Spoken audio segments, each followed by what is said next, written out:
Hello student, welcome to English Guru classes. और आज मैं आपके लिए लेके आया हूँ वेरी वेरी स्पेशल चैप्टर जिसका नाम है introduction to article. Let's start. देखिए, आर्टिकल क्या है? आर्टिकल आर वर्ड्स, क्या है? शब्द हैं, प्लेस रखे जाते हैं बिफोर नाउन्स, संज्ञाओं के सामने, टू शो, बताने के लिए, whether the noun is specific और जनरल, कि नाउन स्पेसिफिक है या जनरल है। या दूसरी भाषा में कह सकते हैं वो शब्द जो नाउन के साथ या नाउन के सामने लगकर बताते हैं नाउन स्पेसिफिक है या जनरल ही है। There are three article in English. English में तीन आर्टिकल हैं, ए, एन और दी। अब इनको कब इसको ए बोला जाना है, कब ए बोला जाना है, कब एन बोला जाना है और कब एन बोला जाना है, कब द और कब दी बोला जाना है, वो भी हम देखते हैं। ये इनकी फॉर्म होते हैं वीक फॉर्म और स्ट्रॉन्ग फॉर्म। वीक फॉर्म ये क्या है? ए। कब यूज करते हैं? Use in normal. जब इनको हम नॉर्मली यूज करते हैं तब इस वीक फॉर्म का यूज करते हैं जो है ए। ठीक है। I have a pen. Strong form है इसकी ए, used when emphasizing or saying the article alone। कब? जब जोर डालना हो या आर्टिकल को अकेला यूज करना हो तब इसको हम ए बोलेंगे। ठीक है। Not the but a pen. Okay, ये हो गया। आगे क्या है? एन। ठीक है, ये इसकी वीक फॉर्म है। कब यूज होता है? Use in normal speech. She is an engineer. Okay. Strong form होती है इसकी an. I said an apple. ये कब यूज होता है? फॉर एम्फेसिस, जोर डालने के लिए। ठीक है, या अकेला बोलने के लिए। नेक्स्ट वन, आर्टिकल दी। इसकी वीक फॉर्म क्या है? द। कब यूज होती है? द वीक फॉर्म है, कब यूज होगी? Use before A consonant sound. जब इसको हमें किसी कॉन्सोनेंट स्टार्टिंग शब्द के सामने लगाना है तब द बोलेंगे। जैसे द बॉय, देखिए बी कॉन्सोनेंट है तो इसलिए क्या बोला गया है? The. Strong form the, used before a vowel sound. कब? जब बावल साउंड के सामने लगाना है। जैसे ए, एप्पल में ए क्या है? बावल है, तो इसके सामने क्या लगाया है? क्या बोला जाएगा? दी। और क्या है? Also used for emphasis.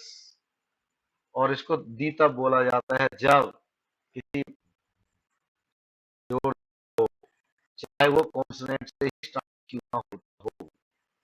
यानी इसको दी कब बोलेंगे? जब ये वोवल स्टार्टिंग शब्द से पहले लगता है या फिर कॉन्सोनेंट स्टार्टिंग शब्द से पहले लगे परंतु उस शब्द पर जोर देना हो, इसको दी बोलते हैं। नॉट में देखिएगा, in everyday English we most of time, प्रत्येक दिन की अंग्रेजी भाषा में हम वी फॉर्म का प्रयोग करते हैं। Strong forms are mainly used for emphasis. Strong form का प्रयोग जोर डालने के लिए किया जाता है या फिर जो कॉन्ट्रास्ट है वो दर्शाने के लिए। और जब आर्टिकल को अकेला बोला जाता है तब भी इसकी स्ट्रॉन्ग फॉर्म का यूज होता है। आगे है नेक्स्ट वन हमारा इंडेफिनिट आर्टिकल। ए और एन को इंडेफिनिट आर्टिकल कहा जाता है। क्यों? क्योंकि ये किसी आर्टिकल को निश्चित नहीं करते हैं, सामान्य रहने देते हैं। कब होता है? Use before singular noun. Singular countable noun किसके सामने यूज होता है? जो नाउन एक वचन हो और जिसको गिना जा सके। When referring to something general, और जब सामान्य चीज को बताता हो। दूसरा कब? नॉट प्रीवियसली मेंशन्ड, और उसका पहले वर्णन न किया गया हो। यानी जिस नाउन का प्रयोग पहले ना किया गया हो, पहली बार वो नाउन आता है और वो सामान्य नाउन है, सामान्य बात उसके बारे में हो रखी है, तो हम इंडेफिनिट आर्टिकल्स का प्रयोग करेंगे। अब यहाँ पे देखिए ए का प्रयोग कब होगा? ए is used before the words that begin with a consonant sound. ए का प्रयोग तब होता है जब वह नाउन किसी कॉन्सोनेंट की ध्वनि से पहले हो या ध्वनि से स्टार्ट होता है उससे पहले। जैसे बुक में बी कॉन्सोनेंट है तो ए आया है, टीचर में टी कॉन्सोनेंट तो ए आया है, यूनिवर्सिटी देखिए। अब यहाँ पर क्या है, यू तो वॉवल है परंतु इसका हिंदी में उच्चारण यू वाई वाला निकलता है, यू। ठीक है, यूनिवर्सिटी का यहाँ पे ये क्या है,